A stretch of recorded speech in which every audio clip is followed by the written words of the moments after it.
Exacto. Estamos ya en la sesión de una escuela de cuadros, la Escuela de Cuadros Vicente Lombardo Toledano. Agradecemos mucho a quienes están conectados en este momento en nuestra plataforma de videollamada, pero también a todos quienes siguen las sesiones a través de las redes como Facebook y YouTube.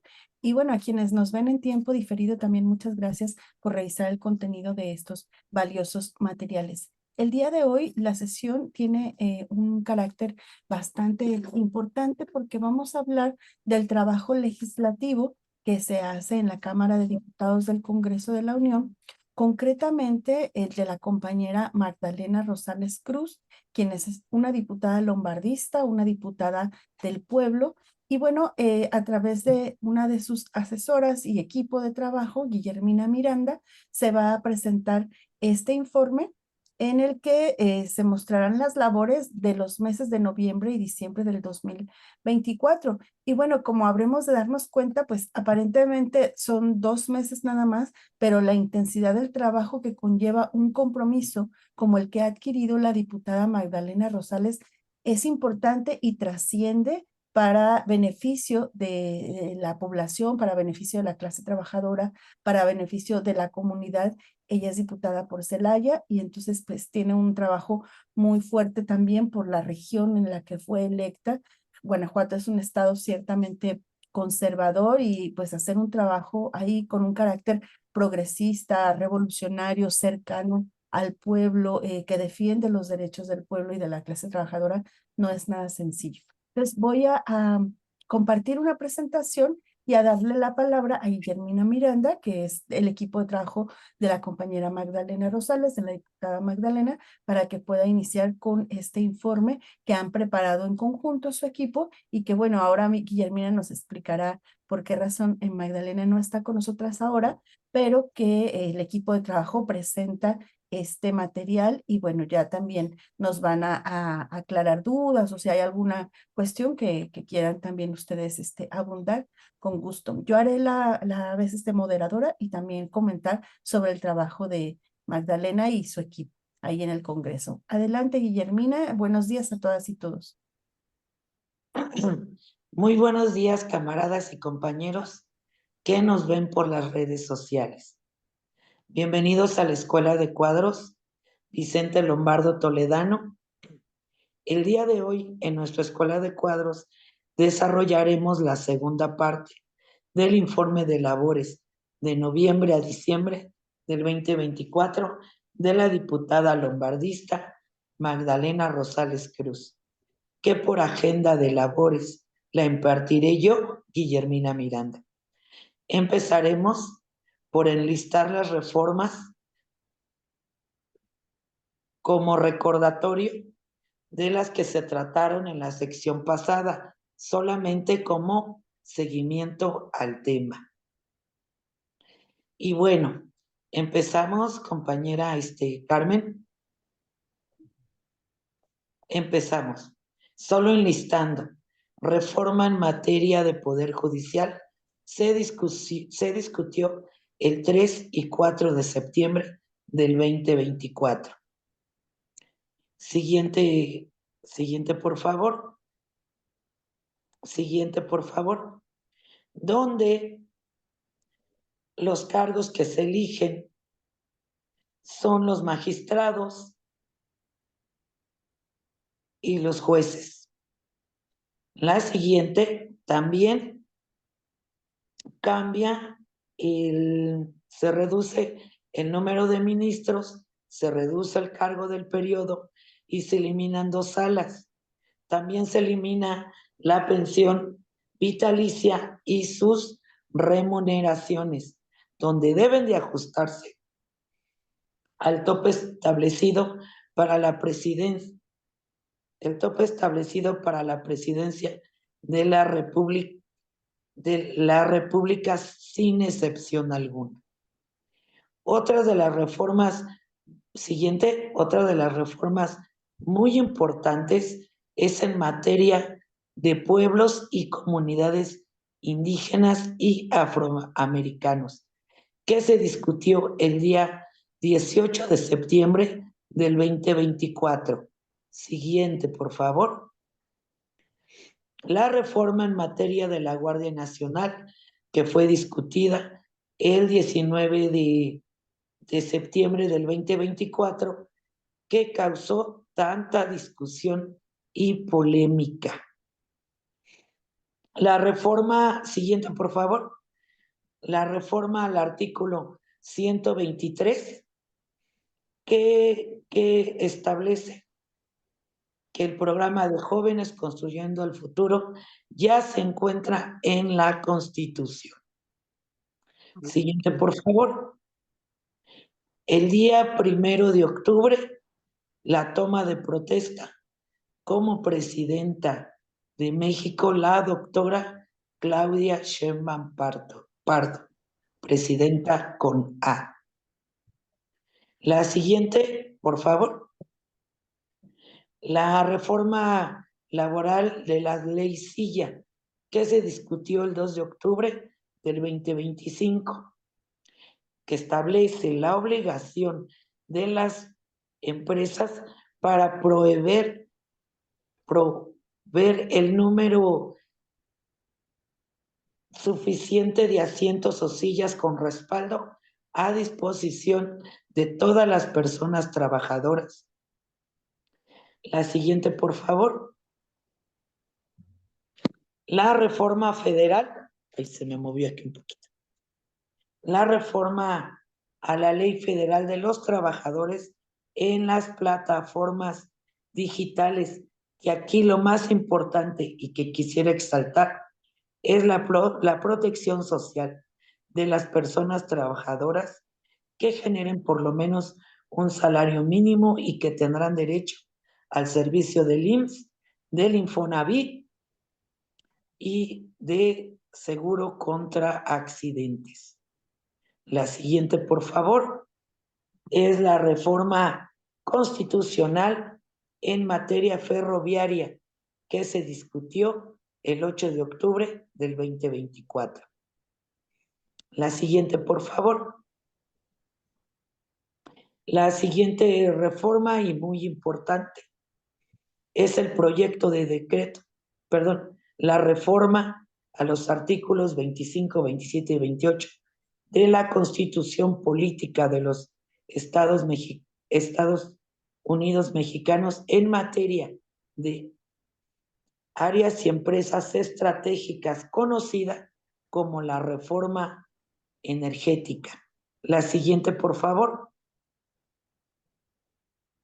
La siguiente es, en este caso, la Ley General de Instituciones y Procedimientos Electorales, donde se reforman y se adicionan diversas disposiciones de la Ley General de Instituciones y Procedimientos Electorales en la materia de elección de personas juzgadoras al Poder Judicial de la Federación. La siguiente, por favor, es la reforma en materia de bienestar. Se discutió el 22 de octubre del 2024 y esto quiere decir que ya se encuentran en la Constitución y que no se pueden remover de ella. La siguiente, por favor, es la reforma en materia de impugnabilidad de las adiciones o reformas a la Constitución Federal. Esto quiere decir que estas reformas ya no pueden ser quitadas que las quiten de la Constitución. La siguiente, por favor. Y aquí empezamos con las reformas que fueron hechas en noviembre y diciembre. Y una de las más importantes en los cambios constitucionales son el avance que garantiza el futuro de las niñas y las mujeres con la reforma por la igualdad sustantiva, perspectiva de género, derecho de las mujeres a una vida libre de violencias y erradicar la brecha salarial por razones de género. El Pleno de la Cámara de Diputados aprobó en lo general y en lo particular el dictamen que reforma y adiciona los artículos 4, 21, 41, 116, 122 y 123 de la Constitución Política en materia de igualdad sustantiva, perspectiva de género, derecho de las mujeres a una libre de violencia y erradicación de la brecha por razones de género. La presidenta Claudia Sheinbaum Pardo dijo: es un día histórico. Hoy se publica este decreto y lo resumirá diciendo: las mujeres ya estamos en la Constitución. Nuestros derechos están garantizados en la Constitución Política de los Estados Unidos Mexicanos.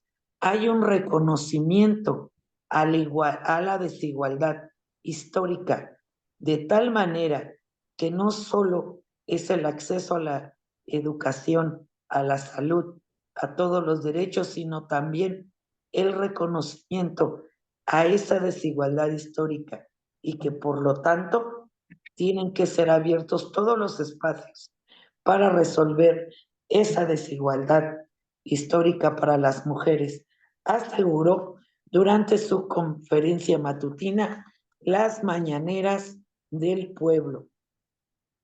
El artículo 123 y 73 se establece la perspectiva de género en materia de seguridad pública y juzgadores. El artículo 116 y 122 establece la obligatoriedad de las fiscalías especializadas para las entidades federativas. Asimismo, se aprobarán otras leyes secundarias para que esto también sea incorporado a las constituciones locales. El artículo 41 se profundiza el principio constitucional de paridad de género en los gobiernos federal, estatal y municipal. El artículo 123 queda prohibido la brecha salarial por razones de género, a trabajo igual, salario igual. La carga desproporcionada del trabajo doméstico y no remunerado recae principalmente en mujeres y niñas. La violencia laboral, el matrimonio infantil, el acoso, el hostigamiento sexual y los estereotipos de género, las leyes y prácticas de usos y costumbres discriminatorios contra nosotros, las mujeres. Estos cambios nos abren un profundo avance para garantizar un futuro distinto para las mujeres en México. La siguiente, por favor. Reforma a la Ley Orgánica de la Administración Pública. Esta se discutió el 12 de noviembre del 2024 y dice: la Cámara de Diputados recibió hoy de la Presidenta de la República, Claudia Sheinbaum Pardo, iniciativa con proyecto de decreto por lo que se reforman, adicionan y derogan diversas disposiciones de la Ley Orgánica de la Administración Federal para crear la Secretaría de Ciencias y Humanidades, Tecnología e Innovación, la Secretaría de las Mujeres, la Agencia de Transformación Digital y Telecomunicaciones, y modifica la denominación de la Secretaría de la Función Pública, Anticorrupción y Buen Gobierno. Esta iniciativa señala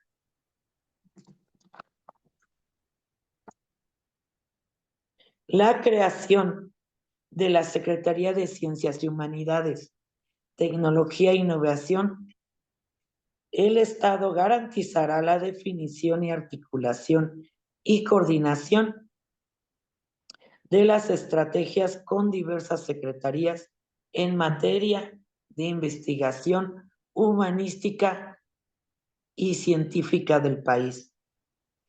Esa sinergia permitirá potenciar proyectos innovadores que establecerán agendas,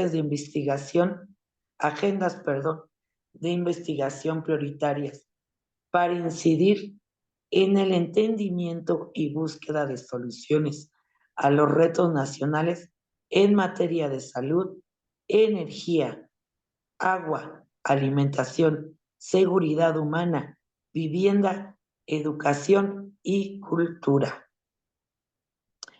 También se crea la Secretaría de las Mujeres, lo que permitirá una mejora en el rango institucional, estructural y operativo, y abona de manera más efectiva la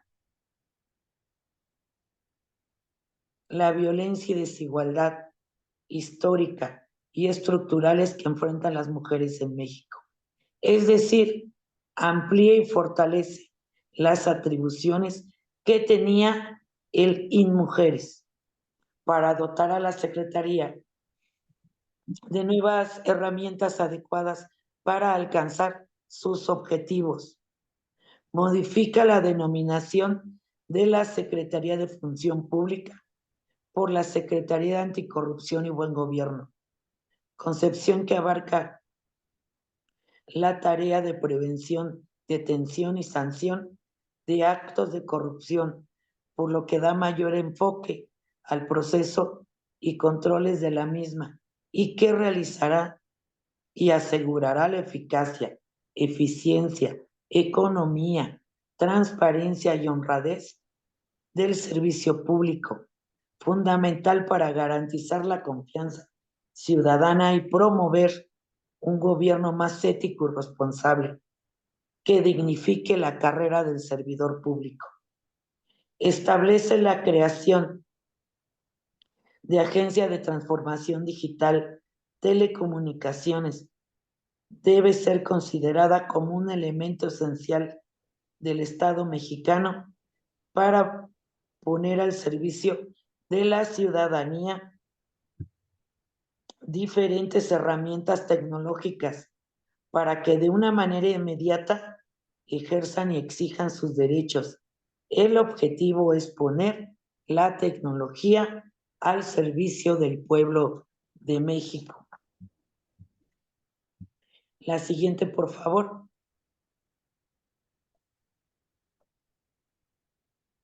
La Cámara de Diputados aprobó por mayoría calificada reformas que extinguen 7 órganos autónomos. La discusión fue el 22 de noviembre del 2024, en las que se derogan el Instituto Nacional de Transparencia y Acceso a la Información de Datos Personales, el INAI, el Consejo Nacional de Evaluación de Política y Desarrollo Social, el Coneval,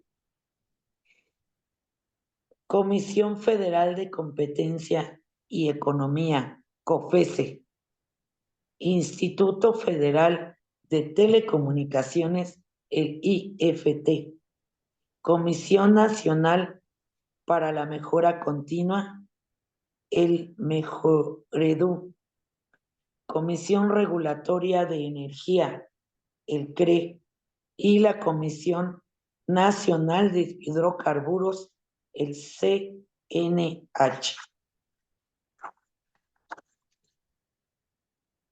De este modo, las economías y ahorros que se generan con la extinción de los entes públicos en materia del presente decreto se destinará al Fondo de Pensiones para el Bienestar en términos de la legislación aplicable. Subraya que los derechos laborales, de las personas servidoras públicas serán respetados en su totalidad en términos de la legislación aplicable. Los recursos humanos con los que cuenten los entes públicos que se extinguen a consecuencia del presente decreto pasarán a formar parte de aquellos que se suman a las atribuciones cuando corresponda.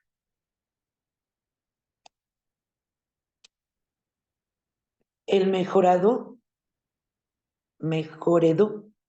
pasará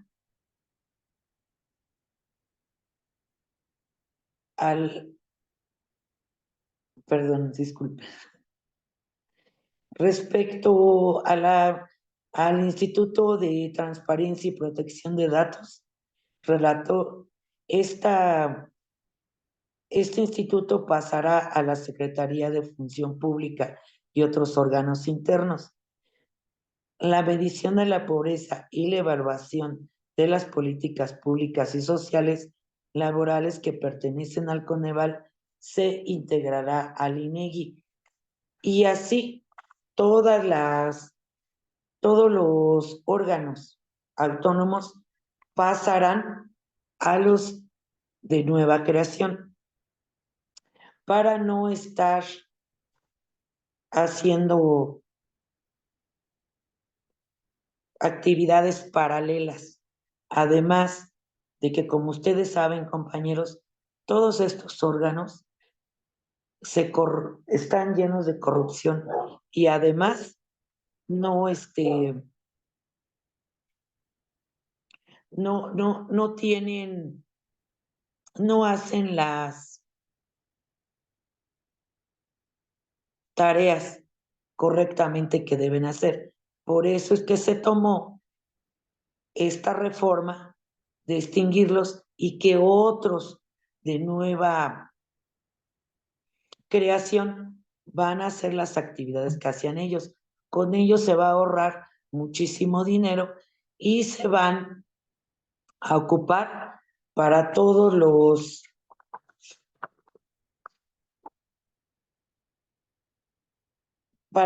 fondos de pensiones y para los programas de bienestar. La siguiente, por favor.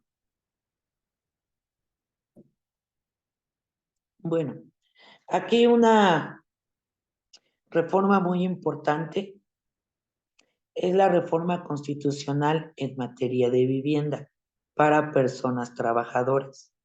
Esta se discutió el 2 de diciembre del 2024 y bueno, ya es una reforma que se encuentra en la Constitución de los Estados Unidos mexicanos. El Pleno de la Cámara de Diputados avaló en lo general y en lo particular un dictamen por el que se reforma el artículo 123 de la Constitución para señalar que el Instituto de Fondo Nacional de la Vivienda para los Trabajadores, Infonavit, deberá establecer un sistema de vivienda para trabajadores con orientación social que permita obtener un crédito barato y suficiente para su adquisición y mejora. De acuerdo con lo que establece el decreto, se avaló en un solo acto con 469 votos a favor y una abstención. Toda empresa agrícola, industrial y minera o de cualquier otra clase de trabajo estará obligada a proporcionar a sus personas trabajadoras vivienda adecuada mediante las aportaciones que hagan a un Fondo Nacional de Vivienda para construir un depósito a favor de las personas trabajadoras. Señala que el fondo también podrá construir vivienda para que las personas trabajadoras puedan adquirirla o arrendarla. Asimismo, especifica que la mensualidad del arrendamiento social no podrá exceder al 30% del salario de las personas trabajadoras. Esto dará preferencia de acceso a las viviendas en arrendamiento social a las personas trabajadoras que hayan aportado continuamente al fondo y que no cuenten con una vivienda. Esto es muy importante, compañeros, porque, como ustedes saben, el Infonavit ya no construía, se los daba a diferentes empresas que lo hacían como una forma de mercantilismo y de negocio, haciendo casitas pequeñísimas que muchas veces no tenían los servicios adecuados, y que eso creo que hubiese muchas casas impagables y que además no vivían los trabajadores en ellas, y eso generó mucha mucha violencia, muchos asaltos y mucha inseguridad para las pocas personas que sí habitaban sus viviendas. Además de que a veces pasaban 10 años y habían pagado 1, 2 y 3 veces sus casas y no terminaban de pagarlas. Como no vivían ahí, pues se duplicaba los gastos para la familia. Además, algo muy importante, que los jóvenes ya no tenían posibilidades de tener una casa propia digna para ellos. La siguiente, por favor.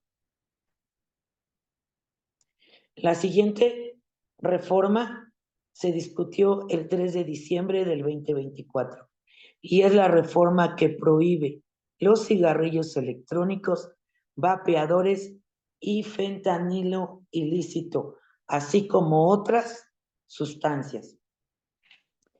El 2 de diciembre, con la mayoría calificada de 410 votos a favor y 24 en contra y 0 abstenciones, la Cámara de Diputados aprobó el dictamen que adiciona diversas disposiciones al artículo 4 y 5 de la Constitución Política en materia de protección a la salud. Se determina que para garantizar el derecho de protección a la salud de las personas, la ley sancionará toda actividad relacionada con cigarrillos electrónicos, vapeadores y demás sistemas o dispositivos electrónicos análogos que señala la ley, así como la producción, distribución y enajenación de sustancias, precursores químicos, el uso ilícito del fentanilo y demás drogas sintéticas no autorizadas. También precisa que queda prohibida la profesión, industria, comercio, interior o exterior, trabajo o cualquier otra actividad relacionada con dichas sustancias. En el régimen transitorio hace mención que el Congreso de la Unión, en un plazo de 180 días contados a partir de la entrada en vigor de este decreto, deberá armonizar el marco jurídico de las leyes en materia del contenido del presente decreto.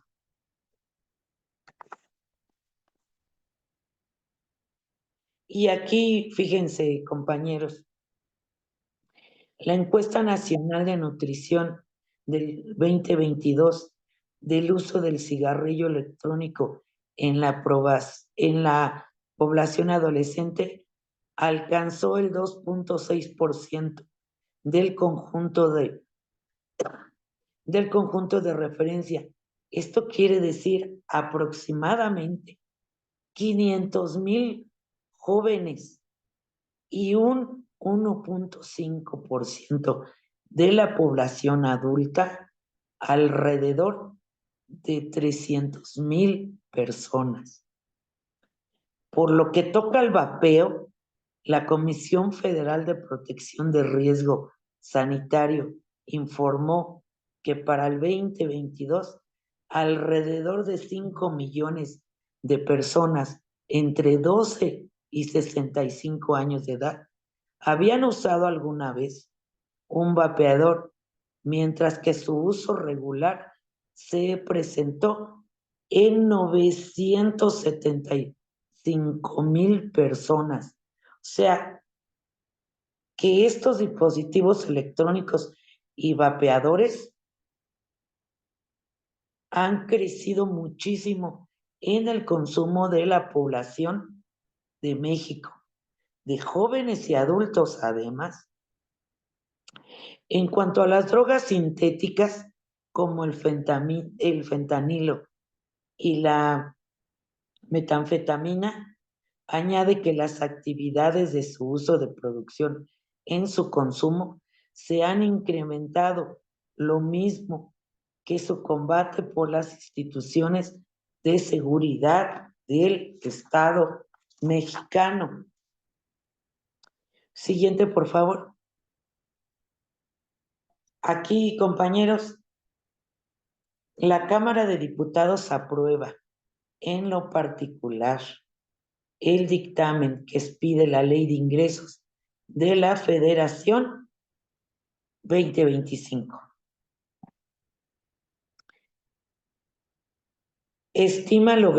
Con esta reforma, se estima lograr un crecimiento económico entre el 2 y 3%, mientras que prospecta una recaudación de impuestos de 5,247,812 millones de pesos.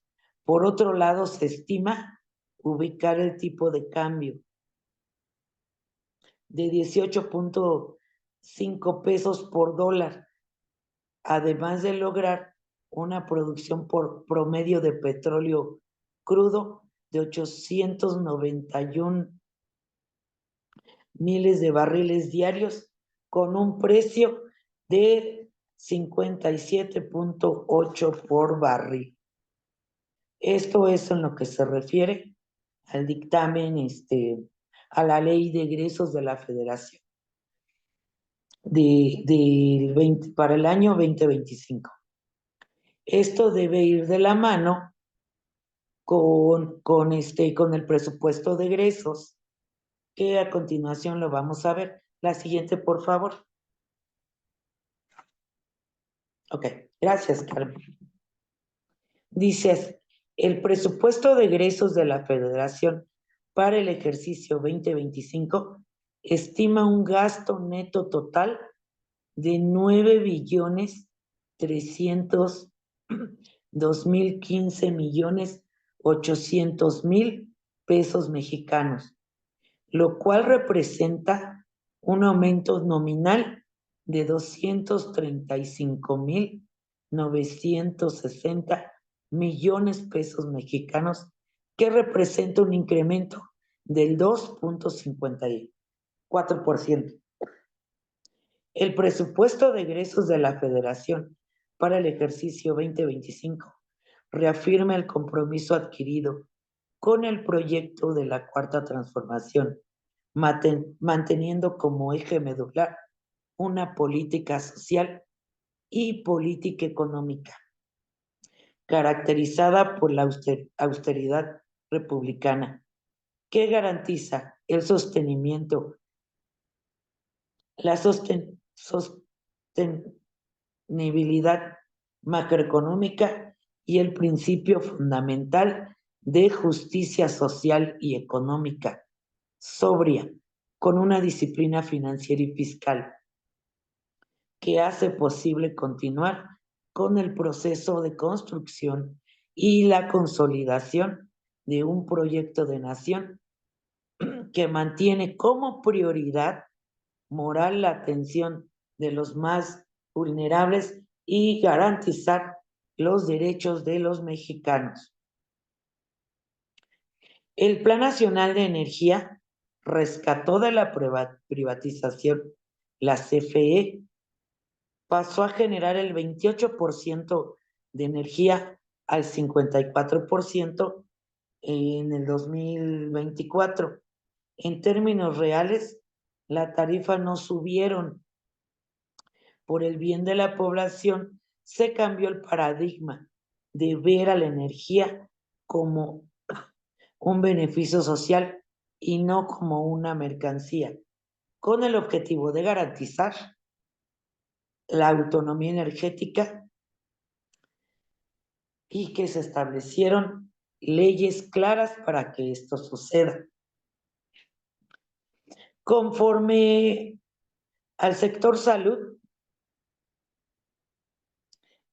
quedó el presupuesto de egresos de esta manera, del sector salud y la seguridad social. La salud, que es el ramo 12, conforme al presupuesto de egresos. En el sector salud se proyectó para el 2025 el monto de 66.193 millones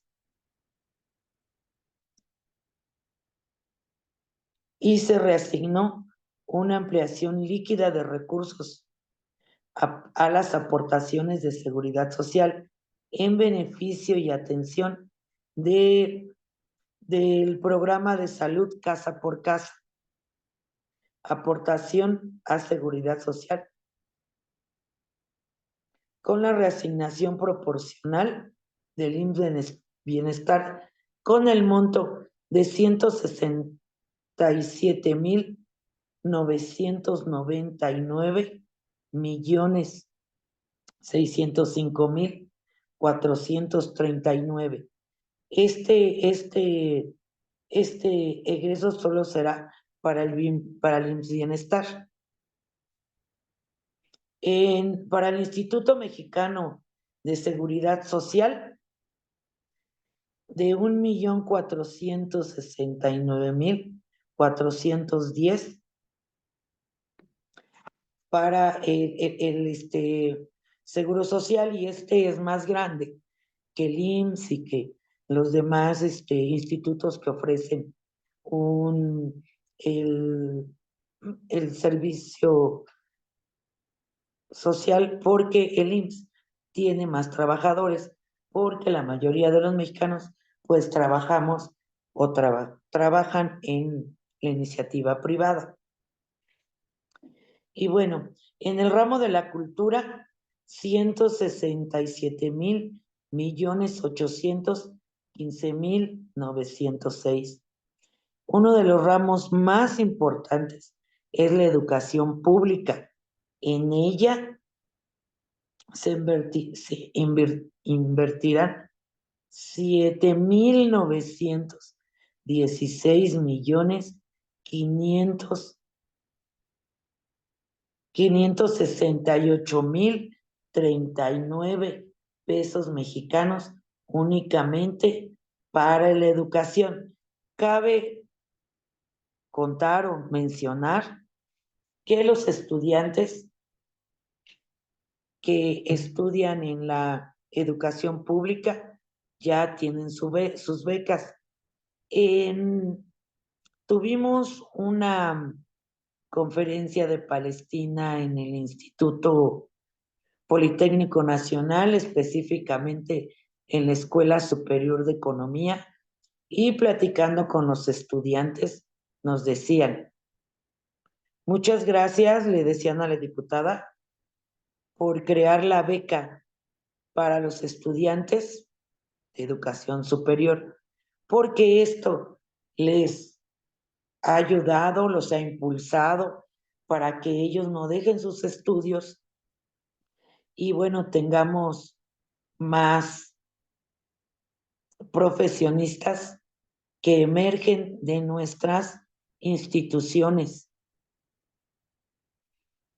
y México pueda tener profesionistas de las diferentes universidades públicas. Siguiente, por favor. Y vamos a hablar ahora de la reforma en materia de protección y del cuidado animal. Esta reforma se discutió en el Pleno el día 12 de diciembre del 2024, que establece que el cuidado animal sea una responsabilidad coordinada entre los gobiernos federal, estatal y municipal. Establece que la ley debe considerar su naturaleza, características y vínculos con las personas, la prohibición del maltrato en la crianza, el aprovechamiento y sacrificio de los animales de consumo humano en la utilización de ejemplares de vida silvestre, espectáculos con fines de lucro, así como las medidas necesarias para atender el control de plagas. Establece que el cuidado animal debe ser una responsabilidad coordinada, como ya se los mencioné, por los gobiernos federales, estatales y municipales.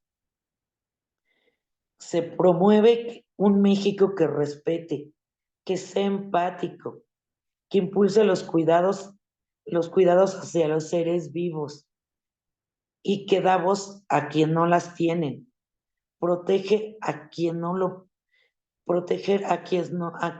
pueden hacer y garantizar un futuro en bienestar animal que sea una realidad. Es decir, el bienestar animal será un eje fundamental en las políticas públicas. Además, algo muy importante, se determinará que los planes y los programas de estudios promuevan la protección animal. Fíjense qué importante. Ahora ya nuestros niños jóvenes y hasta los adultos tendremos un programa de estudios que va a promover la protección de los animales, de todos aquellos que no pueden hablar para defenderse, para decir, me duele una patita, no como, me tienen amarrado, no tengo un lugar donde dormir, llueve, me mojo, me pegan, etcétera, etcétera. Muy, muy importante esta ley humanista como nuestro gobierno. La siguiente, por favor. Esta es la reforma al artículo 21 constitucional en materia de seguridad y fue discutida en el Pleno el 31 de diciembre del 2024. Esta reforma constitucional integra a la Secretaría de Seguridad y Protección Ciudadana en labores de investigación del delito, perdón. Precisa los fondos de ayuda federal para la seguridad pública a nivel nacional. Menciona que dentro de las modificaciones al artículo 21 constitucional se establece que la investigación de los delitos corresponden al Ministerio Público y se adiciona a la Secretaría de Seguridad del Ejecutivo Federal y otras instancias, así como la Guardia Nacional y policías. Las políticas y las acciones respectivos auxiliará a la persona del titular de la Presidencia de la República en el ejercicio de las funciones en materia nacional y le corresponde a la coordinación del Sistema Nacional de Inteligencia en materia de seguridad pública en los términos que señale. Podrá coordinar las acciones de colaboración de los tres órdenes de gobierno a través de las instituciones de seguridad pública, los cuales deberán de proporcionar la información que disponga, recabe en materia conforme la ley. Podrá solicitar información a las instituciones y dependencias de Estado para la identificación y esclarecimiento de los hechos presuntamente constitutivos de delito. Y bueno, esto es en cuanto a lo que se refiere al artículo 21 constitucional en materia de seguridad. La siguiente, por favor. Esta reforma constitucional amplía el catálogo de los delitos que ameritan la prisión preventiva oficiosa y se discutió el 31 de diciembre del 2024. Y bueno, en este caso, el juez ordenará prisión preventiva oficiosa en los casos que son los que se adicionan de abuso o violencia sexual contra menores, delincuencia organizada, extorsión a delitos previstos en las leyes aplicables cometidos por la ilegal introducción o desvío de perdón.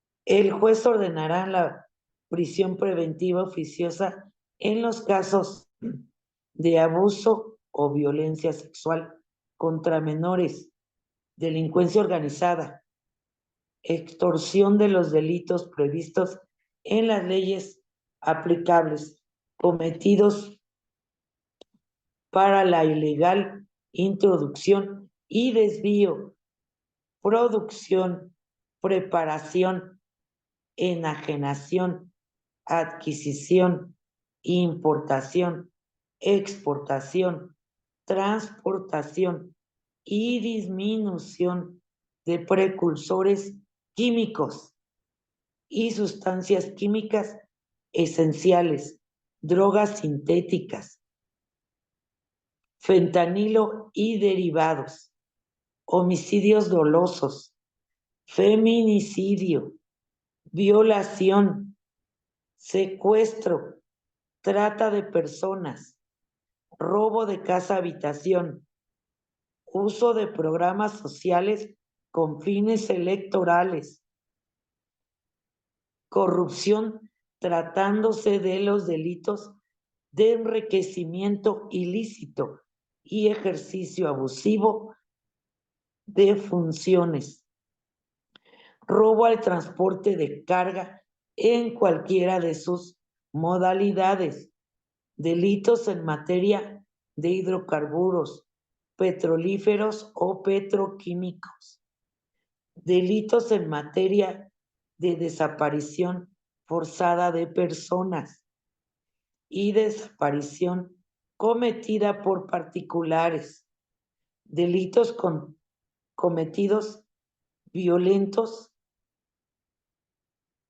con armas y explosivos, delitos en materia de armas de fuego y explosivos de uso exclusivo del ejército, la Armada y la Fuerza Aérea, así como los delitos graves que determinen la ley en contra de la seguridad de la nación, de la salud, del libre desarrollo de la personalidad, contrabando y cualquier actividad relacionada con falsos comprobantes fiscales. En los párrafos, términos fijados por la ley para la interpretación y aplicación de las normas previstas en este párrafo, los órganos del Estado deberán atenderse a su literalidad, quedando prohibido cualquier interpretación análoga o extensiva que pretende implicar, suspender o modificar o hacer nugatorios en términos o su vigencia, ya sea en materia total o parcial. Así que, compañeros, el catálogo para la prisión preventiva es ya muy extenso y agrupa muchos delitos que antes no eran tomados en cuenta. Y además asegura que los jueces y magistrados no no usen la ley a favor por quienes tienen dinero y entonces secuestran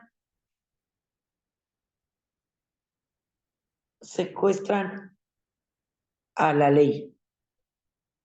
Muy, muy importante ello también. En la siguiente,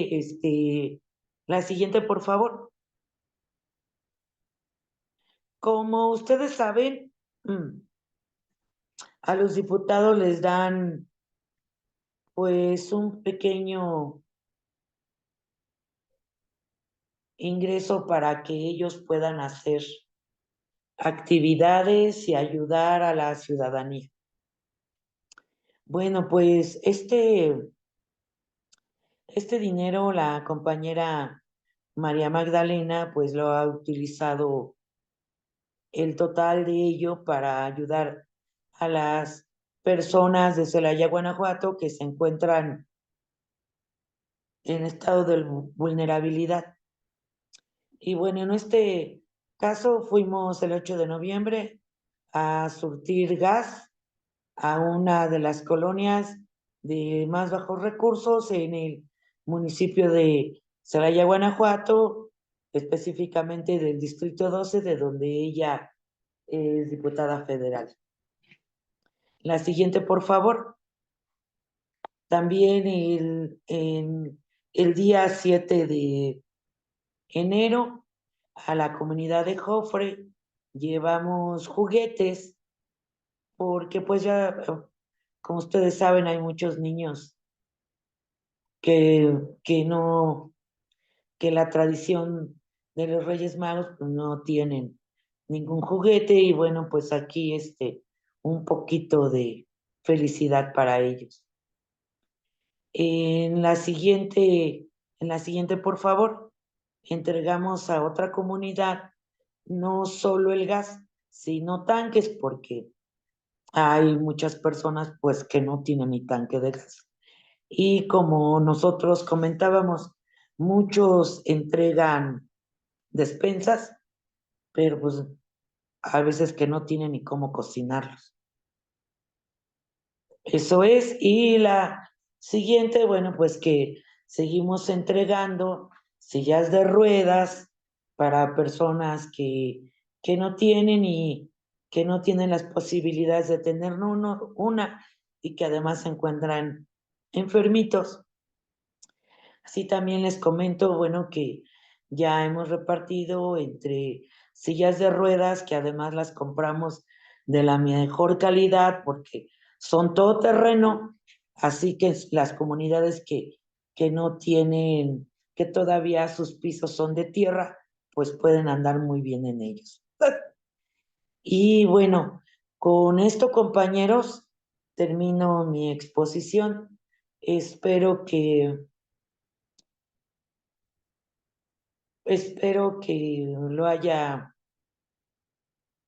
hecho de una manera que lo hayan entendido y pues Muchas gracias y le doy la palabra a nuestra querida compañera Carmen Chinas, que estará en los comentarios. Muchas gracias, compañera Guillermina. Creo que esta muestra del trabajo de 2 meses, pues nos da una idea de la dimensión de todo lo que implica la labor legislativa cuando se tiene un compromiso con la gente. Pues nada más me gustaría retomar que el carácter de la Cámara de Diputados, que es junto con la Cámara de Senado el órgano legislativo de nuestro país, justo su función principal es la de crear leyes. Y a veces se considera que, bueno, estas acciones no son como tan importantes porque en nuestro país a veces están las leyes, pero no se materializan o no se cumplen. Y entonces lo primero que hay que hacer, pues, es pedir que se cree la ley para atender una problemática y después pelear para que esa ley efectivamente se cumpla. Quiere decir que si no está en el marco jurídico, pues en realidad es más complicado para el pueblo exigir la implementación de alguna acción que le beneficie. Decía Benito Juárez, preservemos el derecho porque pues las generaciones sabrán hacer lo necesario para que efectivamente se implemente. Entonces, el trabajo que se hace desde el legislativo es muy importante por cuanto a la creación de leyes que beneficien, en este caso, por la integración de la Cámara de Diputados, leyes que benefician al pueblo, leyes que benefician a la clase trabajadora y que están corrigiendo pues muchas de las situaciones que el modelo neoliberal, que por el contrario hacía leyes para beneficiar a las grandes empresas, a las transnacionales y al sector privado de élite, pues dejaron muchas situaciones de indefensión para la clase trabajadora en el marco jurídico normativo. Entonces, el primer paso es crear la ley.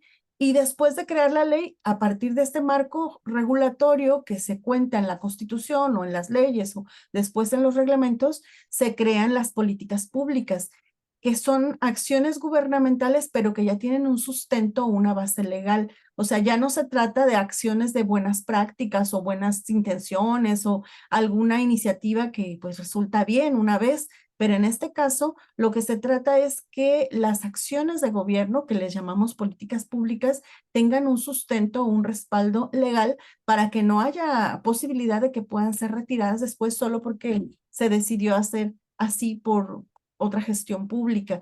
Entonces, tener un marco legal es sumamente importante y necesario, y más cuando se trabaja en beneficio de la gente.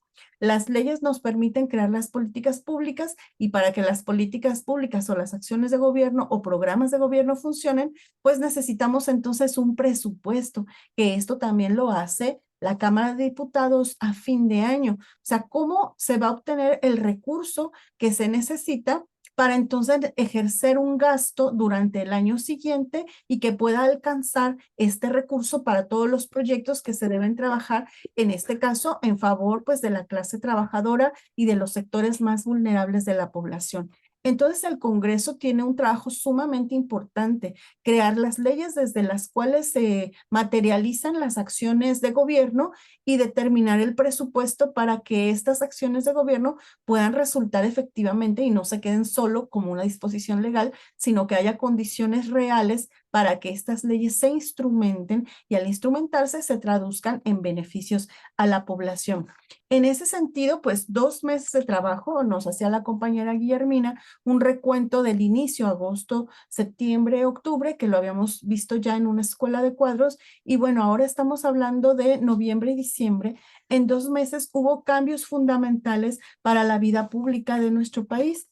Yo voy a resumir en los ejes que me interesa destacar, por ejemplo, en el tema de las mujeres. O sea, el compromiso de la presidenta Sheinbaum de decir es tiempo de mujeres no solamente es una posición política y discursiva, que eso ya de por sí es importante, porque al estar ella, y como decía una diapositiva de la compañera Magdalena Rosales, diputada, pues si llega una, llegamos todas. O sea, no es solamente la figura de ella que con su esfuerzo y con toda su lucha logró estar en el cargo más importante a nivel político que tiene este país, sino todas las condiciones que fueron a darse para que justo una mujer ocupara la presidencia de nuestro país. Entonces, ese hecho por sí mismo es valioso.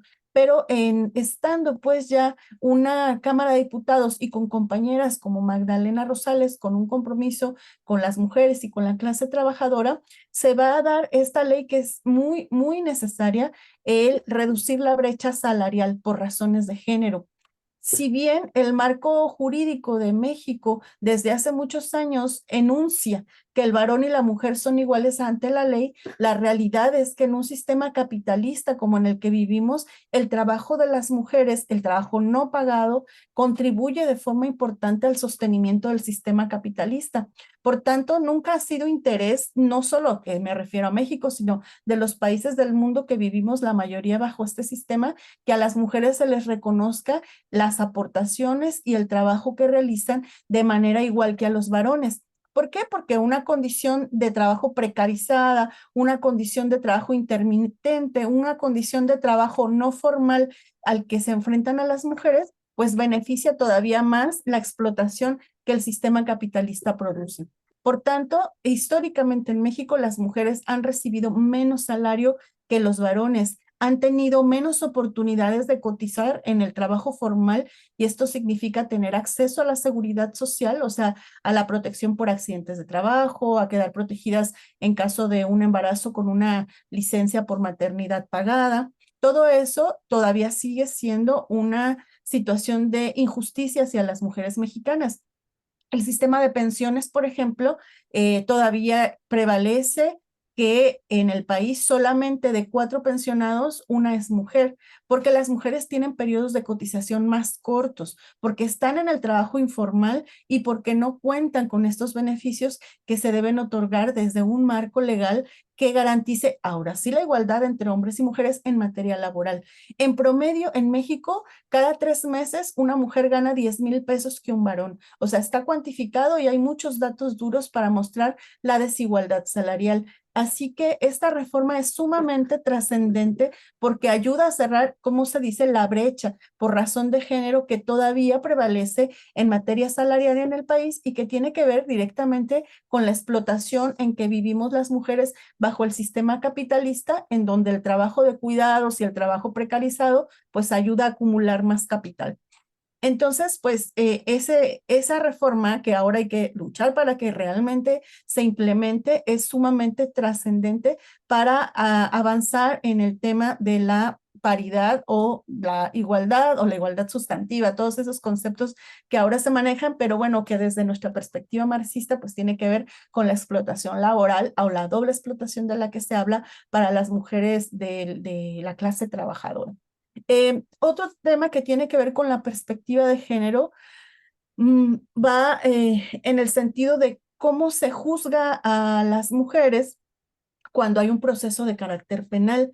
Esto, aunque la Suprema Corte ha hecho un protocolo y aunque se ha insistido mucho en la capacitación de los juzgadores con perspectiva de género, es decir, con conocer y condicionar, o más bien dicho, considerar las particularidades que tienen que ver con las mujeres, en realidad no termina por implementarse y hace falta mucho trabajo y lo sabemos en materia judicial. Hay poca receptibilidad del juzgador para ser capacitado. O sea, los jueces y magistrados creen que ya saben todo y no admiten otras perspectivas. Y en el caso de la perspectiva de género es importante porque, por ejemplo, y esto también está sustentado en datos duros, las mujeres son juzgadas con mayor severidad que los varones. Pongo un ejemplo.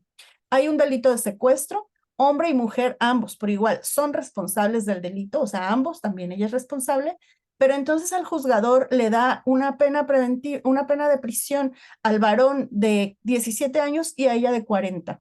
¿Por qué a ella se le juzga más duramente?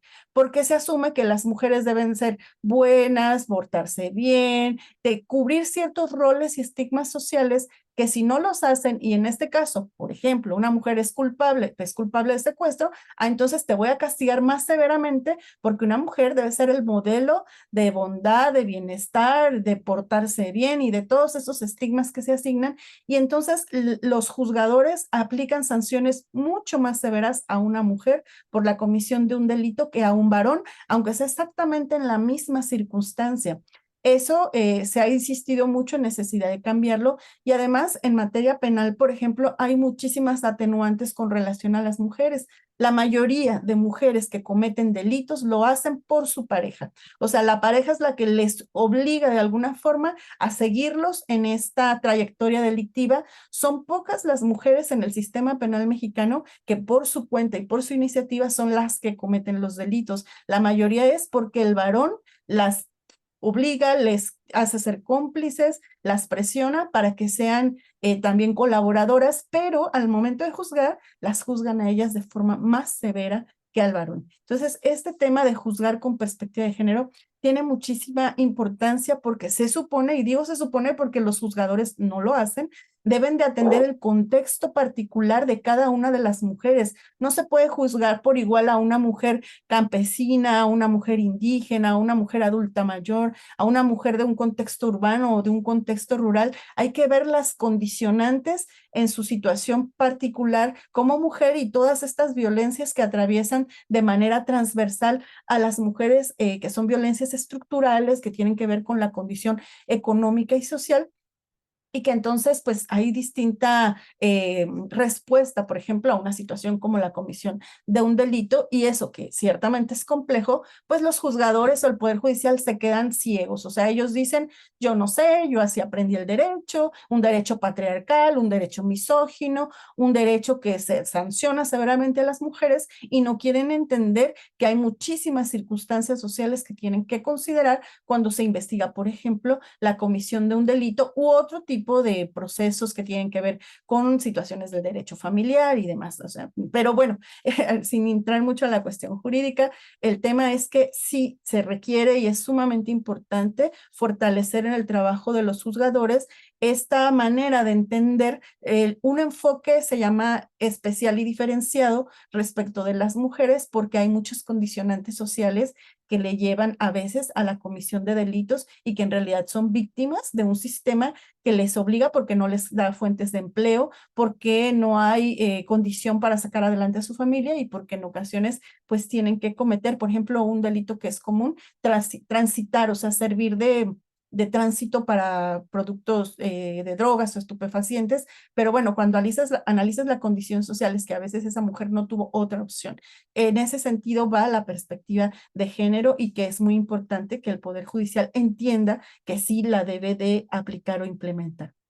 En materia de seguridad también hay dos reformas trascendentes, una que es muy polémica, que es la prisión preventiva oficiosa. ¿Qué significa esto? Pues que yo puedo detener a alguien y mantenerlo bajo prisión en lo que se hace su proceso de investigación del delito. Es polémica porque se supone que en México partimos del principio de presunción de inocencia, o sea, que todas las personas son inocentes hasta que no se demuestre la culpabilidad. Y se argumenta que la prisión preventiva oficiosa tiene más bien un carácter punitivo. O sea, te detengo y luego averiguo, ¿no? ¿Qué es lo que está pasando?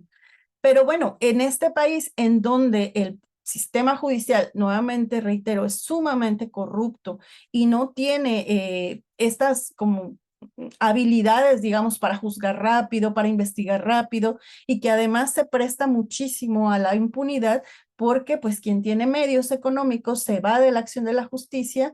La prisión preventiva oficiosa para el caso mexicano se ha dejado a un catálogo de delitos que se consideran de alto impacto o delitos de carácter grave, como ya los enunciaba la compañera.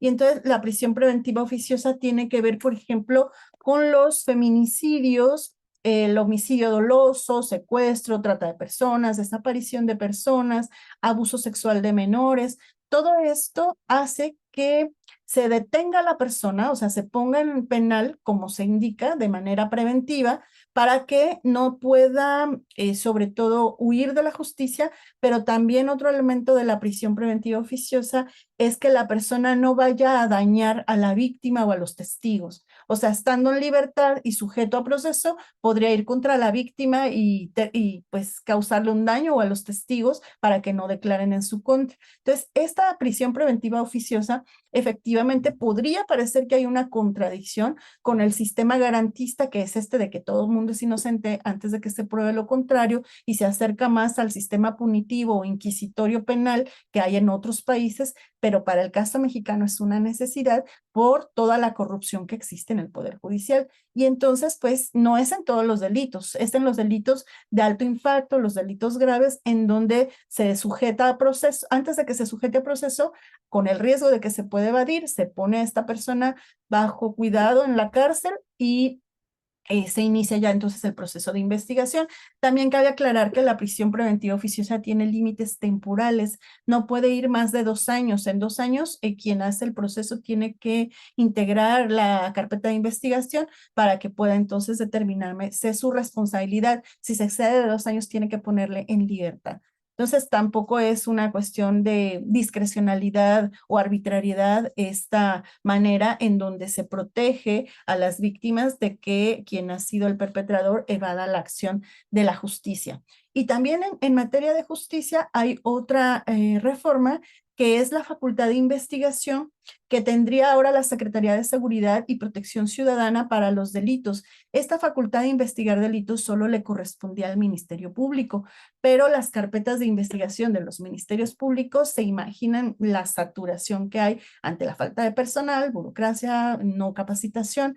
Hay agentes de policías de investigación que acumulan, no sé, 200 carpetas de investigación bajo su responsabilidad, que si se dedicaran 24 horas al día a investigar los delitos, jamás van a terminar este trabajo.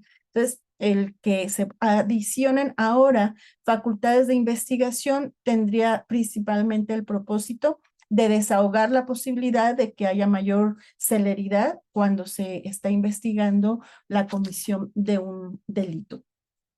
Y otra reforma que creo que vale mucho la pena comentar es la que tiene que ver con el sistema de vivienda, el Infonavit. También ahí hubo una polémica por el órgano que va a administrar o no esta instancia, que es derecho de la clase trabajadora de contar con una vivienda digna, que se hace a través de esta institución denominada Infonavit.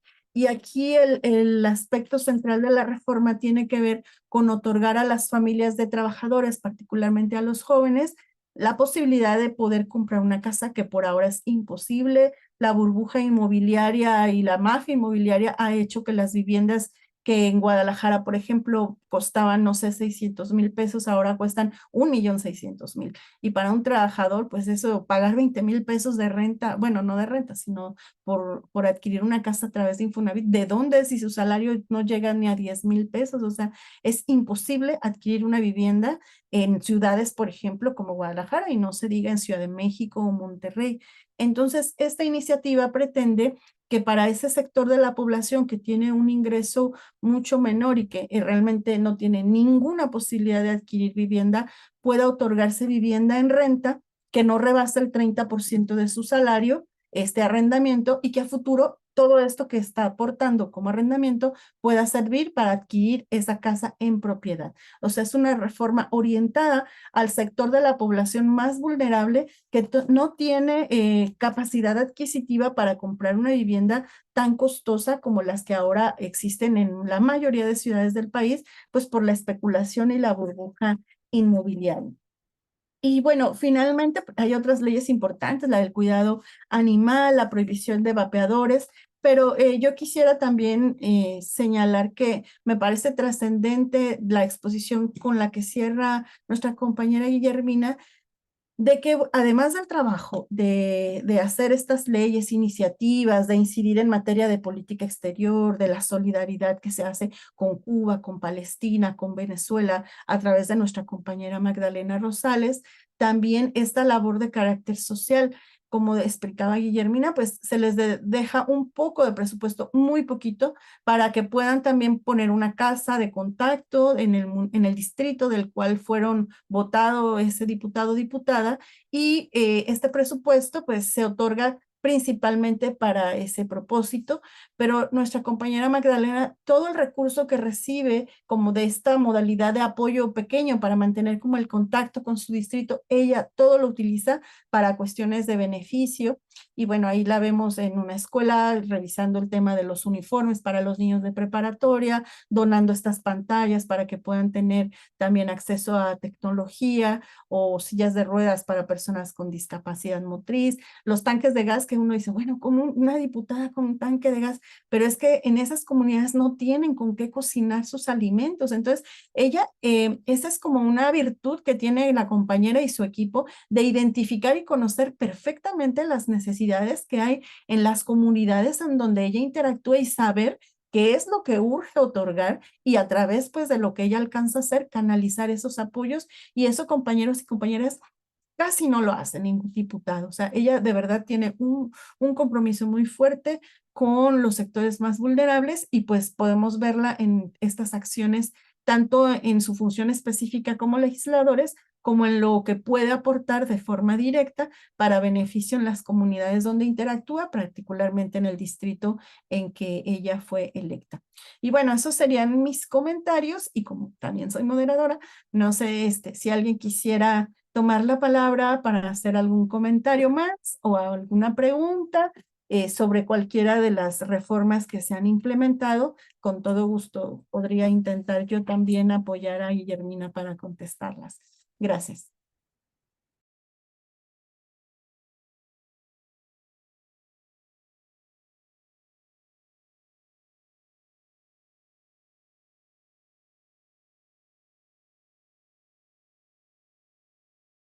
Bueno, y en lo que alguien se anima a comentar o preguntar, yo aprovecho para agradecer a todas las personas que se conectaron a la sesión y también a quienes siguen nuestra transmisión a través de las redes sociales. Muchas gracias por estar aquí y pues, no sé,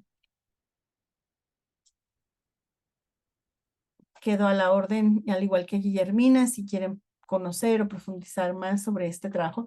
La verdad es que apenas estamos iniciando, digamos, la legislatura, o sea, son unos cuantos meses, pero bueno, el trabajo ya se ve, la intensidad. No sé, Guillermina, si tú nos quisieras platicar desde tu experiencia en el equipo, porque no sé, ni siquiera son 6 meses, ¿no? Y ya tienen como muchísimo trabajo por ahí, Guillermina. Sí, así es, compañeros. El trabajo es arduo, es fuerte. Hay días que los diputados, los asesores tienen que quedarse todo el día, toda la noche. Es un compromiso muy grande porque en cuatro meses se aprobaron más de 12 reformas y se promovieron leyes que todas son a favor del pueblo mexicano y que además las más importantes ya se encuentran plasmadas en nuestra constitución política de los Estados Unidos mexicanos. Sí, sí es arduo el trabajo, pero hay veces que me dice la compañera Male, oye, es pesado, ya estás cansada. Le digo, ¿sabes? Me pagan por hacer algo que me gusta y que tengo compromiso. Y bueno, creo que bueno, no creo, la diputada, compañera Magdalena Rosales Cruz, pues tiene un compromiso muy grande con el pueblo de México. Ella es una diputada lombardista que tiene mucho compromiso, que además conoce mucho y tiene la sensibilidad necesaria para entender todo eso. Recién regresó de Cuba. Muchas gracias. También está pidiendo la palabra el compañero Arturo Mata. Arturo Mata nos explica que están reunidos allá en Tecate junto con jóvenes y los otros compañeros y bueno, nos gusta mucho que ustedes hagan núcleo y se junten para escuchar las exposiciones. Compañero, no sé si quiere hacer uso de la palabra. Adelante, compañero Arturo Mata. Sí, muchas gracias. Saludos a todos, a los compañeros y bueno, tres preguntas que aquí consensamos. sobre el tema de ahora la reforma a la vivienda del Infonavit. ¿Cuándo empezará a implementarse esta nueva reforma? Esa sería una pregunta. Segunda pregunta, ¿cuál sería el salario mínimo que tendría que pagar un trabajador de Infonavit para acceder a una vivienda digna con esta reforma? Y la tercera es, cuando los trabajadores del ISSSTE, a partir de cuando los trabajadores del ISSSTE que tienen deudas en UMAS, y que parece ser que esa es una de las situaciones que ya pretende esta reforma quitar, las UMAS, ¿cuándo empezarán a surtir efecto o a solicitar que se les quite la UMA? Yo en lo particular pues tengo mi casa que me dijeron, no, va a pagar en pesos, y sucede que no, me la pusieron en UMAS, y lo mismo con mi sueldo de jubilado, sucede que me pagan con UMAS, claro, peso mexicano, pero tabulado en UMAS. Entonces, bueno, esas serían nuestras preguntas, y los compañeros mandan saludos desde acá a todos ustedes. Muchas gracias. Pues Rebeca, adelante, y ahorita si gustan respondemos en bloque. Adelante, Bueno, Rebeca. sí, muchas gracias. Muy interesante toda esta sesión, el listado que nos presentó mi querida Guillermina, muy interesante. Yo había cosas que no entendía, y con la aportación brillante, como siempre, de Carmen, pues me quedaron muchas cosas muy claras. Pero hay algo que sí quisiera, ya que estamos hablando de las reformas, de manera más concreta, quisiera preguntar, cuando se nos hablan de todos estos organismos autónomos que se extinguieron, y finalmente con dar de baja muchos otros, en esa relación de sumas y restas, finalmente en relación al aparato que estaba anteriormente, ¿cuántas más se crearon? Y si no se está gastando mucho presupuesto en nuevas instituciones como ocurría en otros tiempos, ¿no? Esa es mi pregunta. Gracias, compañera Rebeca. No sé, Guilla, si tú quisieras hacer un comentario inicial y luego yo también puedo aportar algunas cosas. Adelante. Ok. A ver, en la reforma a la ley de la vivienda, la pregunta es cuándo entra en vigor, ¿verdad? No. Bueno, Perdón. es que anterior. Fue publicado en el Diario Oficial de la Federación el día 2 de diciembre del 2024. Y bueno, si ya es publicado, pues quiere decir que ya está que debe, se publica para que paso seguido esté en la Constitución. No sé, Carmen, si tú tengas la fecha exacta en que entra en vigor.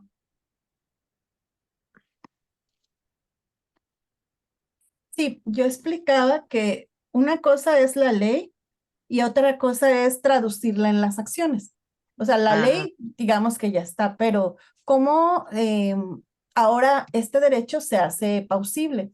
En el caso de la reforma del Infonavit, lo pretenden hacer como a través de 3 ejes fundamentales. El primero es que se pueda garantizar el crédito para los trabajadores que tienen menos de 2 salarios mínimos, que por ahora este sector es imposible que tenga una vivienda, o sea, imposible. No hay manera de comprar una casa si tienes 2 salarios mínimos. Y se anunció un programa en ciertas ciudades que no son las ciudades capitales, son ciudades medias más bien, en municipios en donde por lo general no se hace vivienda, pues impulsar por ahí, como en este catálogo de ciudades medias, la creación de vivienda de carácter popular. El segundo aspecto que tiene que hacer Infonavit, y tiene que hacer porque hacerlo pues no es tan sencillo como aprobar una ley. Ahora el Infonavit, como decía Guillermina, solamente dejaba que el sector privado utilizara este recurso de los trabajadores para estar generando pues más negocio, ¿no? Ahora no, ahora el Infonavit también va a adquirir terreno o a comprar terreno o en donación o a recuperar terrenos y a construir. O sea, el Infonavit va a hacer directamente a través de instituciones gubernamentales la construcción para abaratar los costos. Y esto también, pues, no es tan rápido hacerlo, pero está en proyecto. Y me parece que lo que se implementa de forma más inmediata es el arrendamiento. El arrendamiento es que tú empieces a rentar tal cual una casa, pero esto es con opción a compra, sobre todo para la juventud, y este arrendamiento no debe pasar del 30% de tu salario. ¿Cuál es el asunto? Que hay estados como Jalisco, en donde no gobierna Morena y por el contrario está un partido político, Movimiento Ciudadano, que el sexenio pasado tuvo muchas desavenencias con López Obrador, donde esos programas cuesta mucho que lleguen. Aquí también depende de la voluntad de los gobiernos locales de hacer que el programa entre rápido y yo diría de la presión popular, porque ahí está ya la ley, ahí está enunciada, pero ¿cómo hacemos para que sí se aplique? La gente tiene que presionar para que suceda. Entonces no es como, mañana empieza Baja California. A ver, pues ahí depende de la gobernadora y depende de que la gente se organice y se movilice y exija que estos programas ya se implementen, porque ya están en la ley, ya hay una estructura, un instituto y ya está el presupuesto, porque para eso también los diputados discuten el presupuesto de egresos. Con relación a lo de las UMAS y la seguridad social y también los créditos, pues ahí, compañero, todavía no se termina de implementar ese ajuste, si es en salario mínimo o en UMAS. Parece ser que en toda la administración pública ya se va a dejar la UMA y a irse al salario al peso, pues a la moneda cotidiana, pero todavía no se implementa. Esto aplicaría para todo, para las becas, para el CONACYT, para cualquier instancia que maneje sus tabuladores de números, dejará de utilizarse, pero aún no es efectivo. Lo que sí es que en el Infonavit ya empezó a implementarse esta política, que es también un programa específico de congelar las deudas y mensualidades, porque como algunos, la deuda en UMAS era como muy parecido a un crédito bancario, o sea, altísima, con una primera acción que ya tuvo la presidenta Sheinbaum, favoreciendo a adultos mayores principalmente, ya se congeló su deuda, o sea, ya no van a seguir incrementándose los intereses y también la mensualidad que están pagando. Con esto se ha beneficiado por ahora al sector de adultos mayores, pero se pretende que también esto de congelar la deuda aplique para la gente con mayor dificultades para poder hacer el pago y con menor salario, pero eso ya se está empezando a hacer, todavía no se realiza. Y bueno, no sé si me quedó alguna pregunta por ahí para comentar, pero pues aquí el asunto de que se implemente, entonces depende mucho por una parte del gobierno local y por otro de la movilización social y la presión ciudadana para que esos programas sí bajen hasta el municipio o hasta donde sea necesario para que funcionen. De lo contrario, pues se quedan por allá en la Constitución, pero no se materializan directamente hacia una población o una región, si no se hace también esta organización y movilización social necesaria. Creo que esa parte es muy importante para implementar.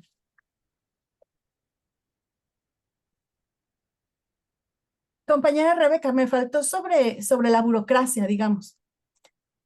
O sea, se quitan estas instancias y se crean otras, pero, sí, yo entiendo la pregunta, pero el asunto con estos que se llaman organismos autónomos es que ha habido tanta burocracia, compañera, en la administración pública federal.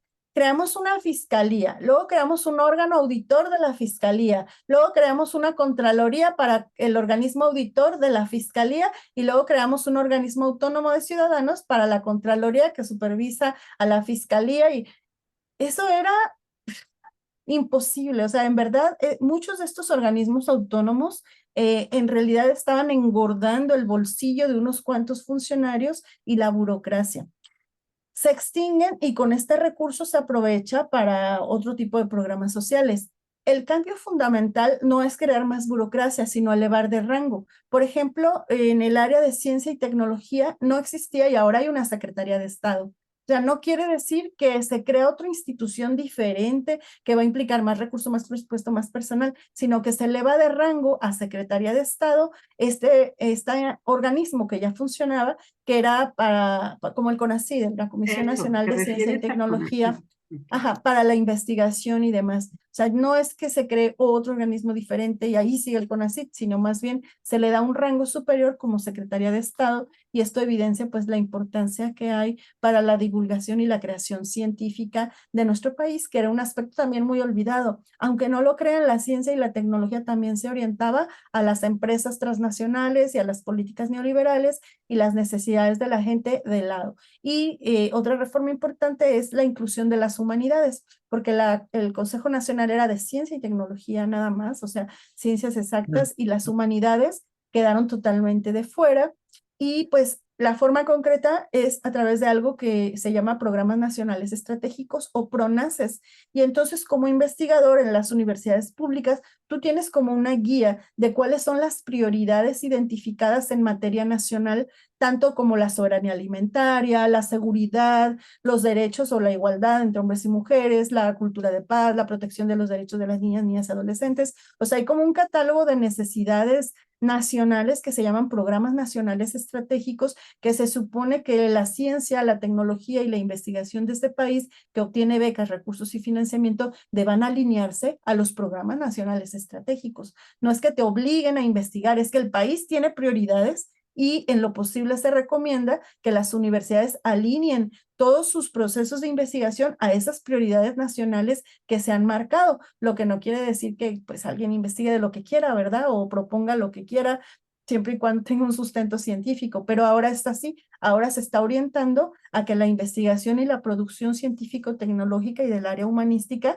se apegue a este catálogo de necesidades nacionales que se llaman programas nacionales estratégicos o PRONACES, y que se supone que pues para eso estamos en las universidades públicas, para coadyuvar a la solución de la problemática que existe desde una perspectiva científica. Pero antes cada quien hacía lo que quería, vamos, y ahora se supone que está alineado a los PRONACES y se debe mostrar que las universidades están contribuyendo a la solución de estos problemas nacionales. Entonces yo digo que hay como más armonía, no que haya más dependencias burocráticas, sino por el contrario, se les está dando un rango de importancia y además se está procurando que se alineen a las necesidades del país y no la anarquía de que pues aquí yo trabajo para la empresa transnacional no sé cuál y mis proyectos van para allá. Se quedaban con derechos de autor, con propiedad intelectual. O sea, la educación pública financiando investigación para que las transnacionales se quedaran con los beneficios. Era increíble, pero eso pasaba en el CONACYT.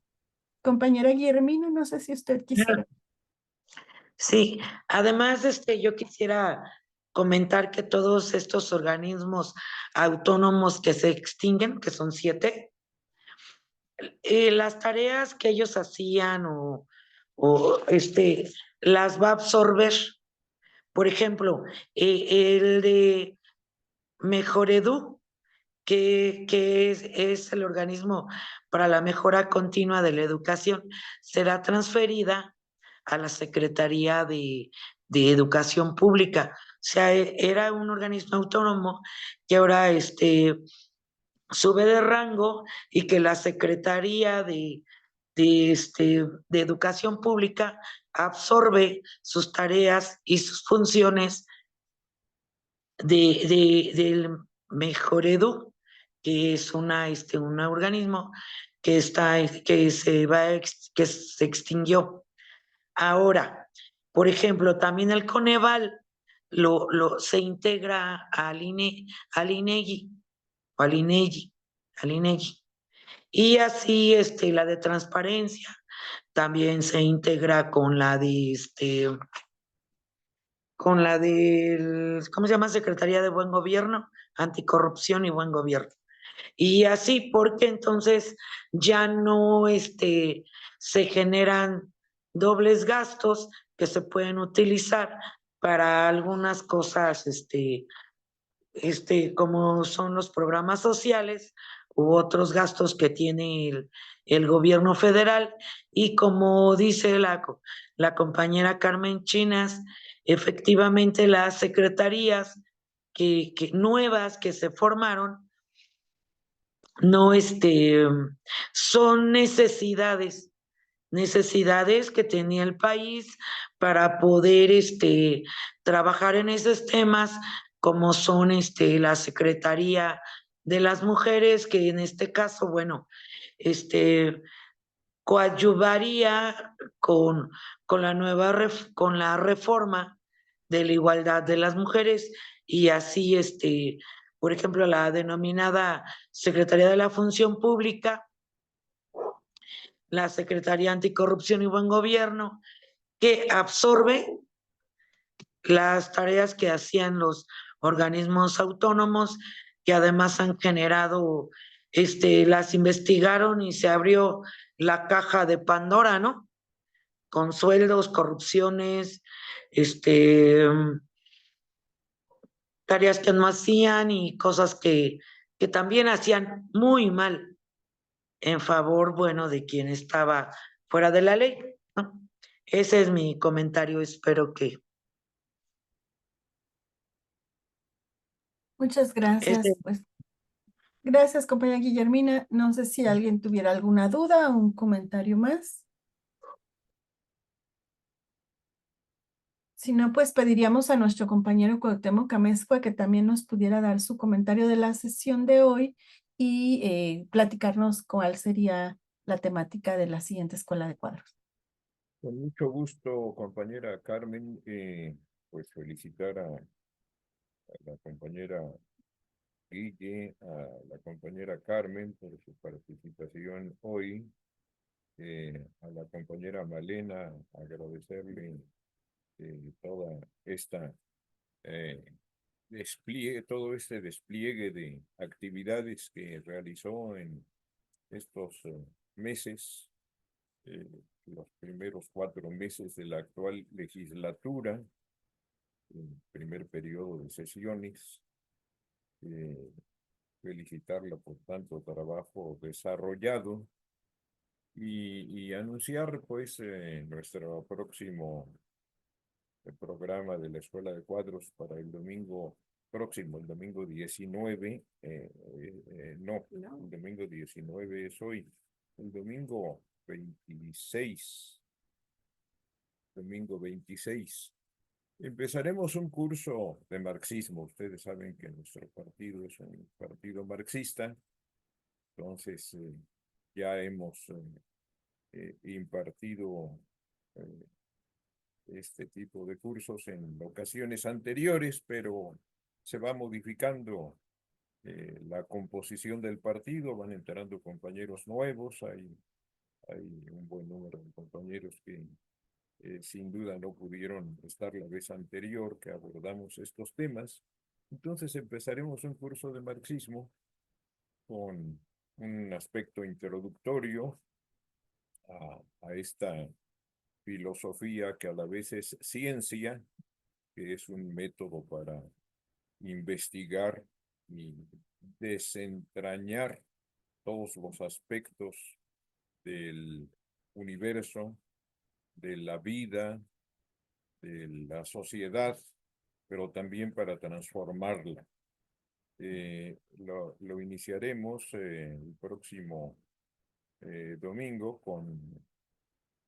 con el tema de cómo fue que después de varios milenios, por fin la humanidad pudo arribar a tan importante forma de conocimiento científico y de capacidad de transformación de la realidad. Este será el tema que abordaremos la próxima semana. Muchas gracias, compañera Amezcua. Sin duda será una escuela de cuadros interesantísima porque pues el marxismo es una teoría que nos permite y un método para entender la realidad, pero también para transformarla. Y entonces hay muchos desafíos, como podemos claramente ver con el ascenso de las ultraderechas en el mundo, y pues por ahí creo que será bastante necesario actualizarnos en esta perspectiva, ¿no? Para entender la realidad. Gracias a todos quienes nos siguen, gracias por sus preguntas y pues nos encontramos aquí la siguiente semana. Que tengan un excelente domingo. Hasta luego. Terminamos con esto la transmisión. Hasta luego, camaradas. Un abrazo. Hasta Hasta luego, pronto. camaradas. Un Gracias. gusto.